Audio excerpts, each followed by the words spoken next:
Kyle Lehman, a student on the third floor, was struck in the leg. The bullet left a massive wound on his right leg, severing the ligament that allows his foot to move up and down. Running on pure adrenaline, Kyle was able to get down 3 flights of stairs and walk out the door to safety. The doctors later commented that they have no idea how Kyle was able to run to safety, as he did. Sometimes when it's a matter of life and death, your body reacts in unbelievable ways. I was in the hallway when the fire alarm was going off. It was just really scary, and I had a bad feeling. When I first got shot, I thought I wasn't going to walk. I thought I was going to die, because if I can't walk or run, I don't know what would happen to me. Most of the kids, when they came in that day, were basically in shock, like, what happened? It was a lot of organized chaos, I would say. Kyle had a significant injury to his foot, which really affected the mechanism of walking and foot function. So we took Kyle to the operating room for a pretty extensive operation. He was in the OR for about 8 to 9 hours. I can tell you by the end of the day, on Valentine's Day, I was quite emotionally spent. And I'm sure many of my colleagues felt the same way, as well as the nurses and all the other professionals who were dealing with this. I lost 4 friends. It's very sad. They were great people, lovable people.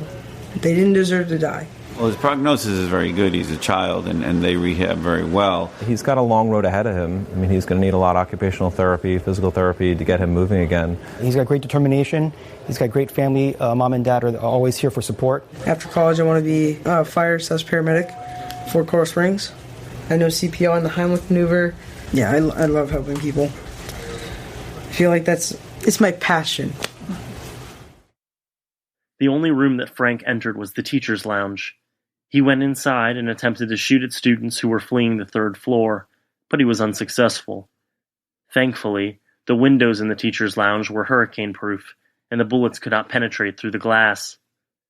After spending 3 minutes and 5 seconds on the third floor, the shooter dropped his gun, took off the magazine vest he was wearing, set it on the floor, and ran, blending in with fleeing students. He had just killed 6 additional people and injured 4 more. While running from the building, one student looked over to Frank, saying, "I'm surprised you weren't the one who did this," obviously not knowing that this was, in fact, the student who claimed 17 lives and injured 17 more. I was in the vocational school, the alternative school. He went ahead and showed me all his layout of guns and said that how he used to just shoot them around for fun. He's just always been a really crazy kid. And I heard some people say that one day he would have done this, and unfortunately I think that was today. Marjory Stoneman Douglas High School officially opened for students in 1990. The school campus consists of 14 buildings, including classrooms, storage buildings, offices, 3 student parking lots, a visitor parking lot, and 2 staff parking lots. It sits on 45 acres of land. The school was named after the well-known Florida author Marjory Stoneman Douglas, who was also known as a Florida Everglades environmentalist. The school is the only public school located in Parkland, Florida, and is the second largest high school in the Broward County public school system, which consists of a total of 35 high schools. The beautiful school had roofs covered in Spanish tile, hospital beds for medical classes, an emergency shower and chemistry class for toxic spills, and even built-in whirlpools in the locker rooms. The impressive campus cost a total of $27 million to build. For the 2016-2017 school year, there were 3,206 students enrolled at the high school. 1,620 of the students were male, and 1,577 of the students were female. The school was also known for all of the student clubs they offered, such as the Astronomy Club, Book Club, Chess Club, Culinary Club, Army Junior Reserves Officers Training Corps, or ROTC, Robotics Club, A Cappella Club, and many, many more. The school also had a very impressive marching band, winning numerous top honors at various competitions. There were 3 staff and 14 students killed on February 14, 2018. Alyssa Al-Hadef was 14 years old and was known for her impressive soccer abilities. She was looking forward to continuing her soccer career after high school and into her collegiate years. Alyssa is being remembered everywhere. Her name is everywhere. Her picture is everywhere. And the kids, they're living for Alyssa. They're laughing for Alyssa, and they're playing for 8. Alyssa was a talented soccer player. She had zest for life. She was beautiful. She loved the beach.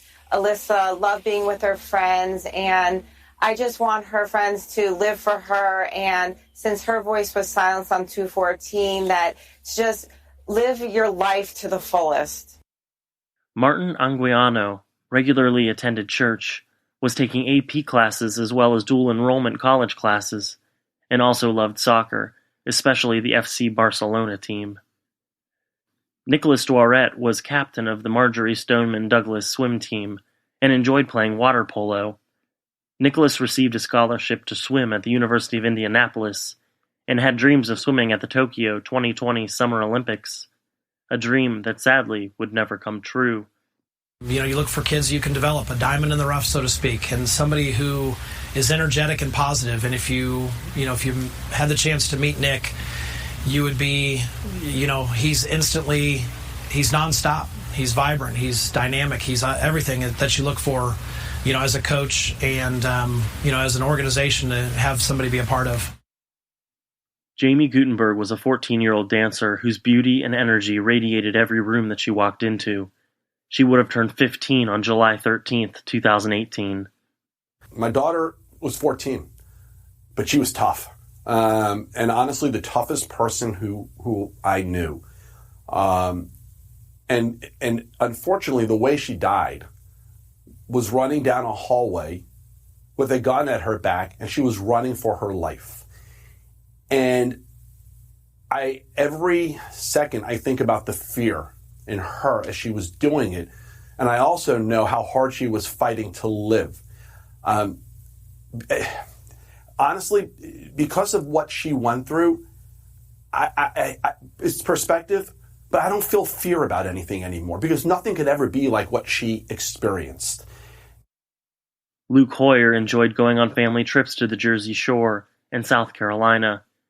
He played for many years in the Parkland Basketball League and also played on many different travel basketball teams. Luke is my youngest of 3. He's 15. Luke was a very, very sweet, kind boy. Very shy at times, but he was just kind of starting to come out of his shell. He liked to joke a lot with his friends. Luke loved being with his family. Cara Loughran was described as a beautiful soul who was diligent, determined, and fiercely loyal. Gina Montalto was a 14-year-old who enjoyed cooking and doing volunteer work. She was also described as a daredevil who enjoyed going on roller coasters at the Disney amusement parks. Her life being remembered as one defined by service. She was a Girl Scout, an active member of her church, and a member of the high school color guard. Joaquin Oliver was known as the life of the party.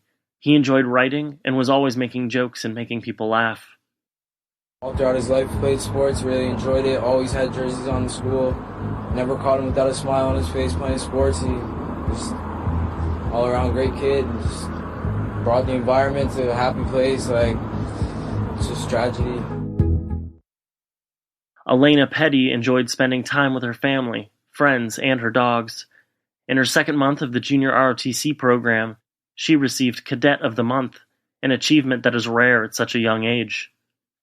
Meadow Pollock enjoyed everything pink, but she wasn't a typical girly girl. She very much enjoyed going outdoors and getting dirty.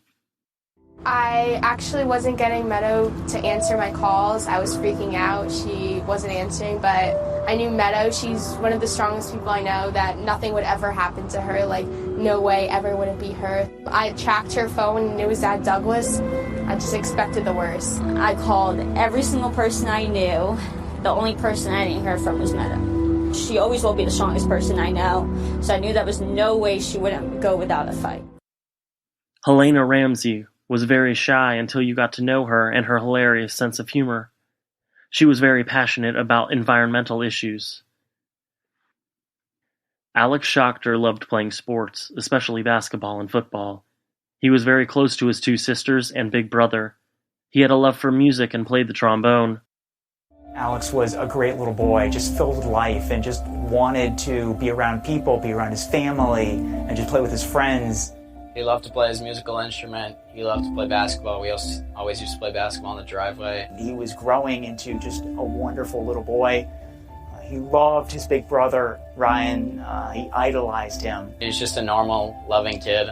And he was always happy. He always had a smile on his face. He was never mad at people. He didn't like to hurt anyone. Carmen Schentrup was 16 years old and just a week shy of her 17th birthday when she was senselessly killed. She enjoyed hanging out with friends and family, reading, and just being silly. Her dream was to become a medical researcher and cure ALS. Peter Wang had big dreams of going to West Point and becoming a pilot. He could always be counted on to make someone laugh by cracking a joke or two. He was very involved in JRTC. He wanted to actually do that full time, basically. Like after he graduated from high school, like he was very involved in that. He liked playing basketball, although he always tried to beat me, but he couldn't beat me. And he always used to talk to me about, oh, I'm gonna beat you. Scott Beagle was 35 years old and living the dream of being a teacher and a coach. He saved many lives on the day of the shooting and will always be remembered as a hero. Aaron Feist was an assistant football coach for Marjory Stoneman Douglas High School. He was also a great husband and a loving father. He will be remembered as a hero. When Aaron Feist died, when he was killed, tragically, inhumanely, he did it protecting others. You can guarantee that, because that's who Aaron Feist was. Christopher Hickson, the school's athletic director, enjoyed sharing his passion for sports with all the athletes at the school. He was formerly a sailor in the U.S. Navy, where he worked as a machinist mate, and he was a military police officer for 27 years. He was a friend and a neighbor and a mentor. And we're gonna miss him.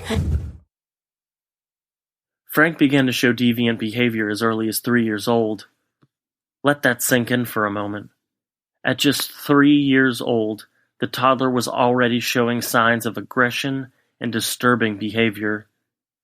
Born on September 24th, 1998, he was almost immediately adopted by the parents who raised him. He never met his birth mother, who was a career criminal all her life. In January of 2019, his birth mother had 28 arrests on her criminal record. The offenses on her record included assaultive and drug-related crimes. While she was pregnant with Frank, his birth mother was arrested for buying cocaine. His adoptive parents rescued him from a life where he likely would have spent most of the time homeless and around criminals. Instead, Frank was brought up in a beautiful 4,500 square foot home, complete with 5 bedrooms and a huge yard to play in. In February of 2000, his younger biological brother was adopted by the same parents that had adopted Frank. In 2004, their adopted father passed away from a heart attack at a mere 67 years old. Frank was only 5 years old when he lost the only father he'd ever known. When Frank was 11 years old, his adopted mother decided to enroll him in mental health services. Between the ages of 3 and 19 years old, there were 69 documented incidents where Frank had threatened someone, engaged in violence, talked about weapons, or engaged in concerning behavior. The number only includes documented instances where someone spoke up and made authorities aware of the behavior Frank was engaging in. The complaints of his behavior included fighting with his brother, running away, acting out towards his mother, shooting chickens with a pellet gun, even killing one chicken, cursing, being disrespectful, and so much more. Frank's adoptive mother was continuously calling the police to come over to the house and talk with the disruptive boys, trying to scare them into behaving. It very rarely worked. Once she called the police and filed a complaint because of an Instagram post from Frank. It was a photo of a gun with the caption of, quote, "When I turn 18, I'm getting this gun and shooting up the school." She commented that Frank was a Columbine in the making when she was the complaint against him. She commented that Frank was a Columbine in the making When she made the complaint against him,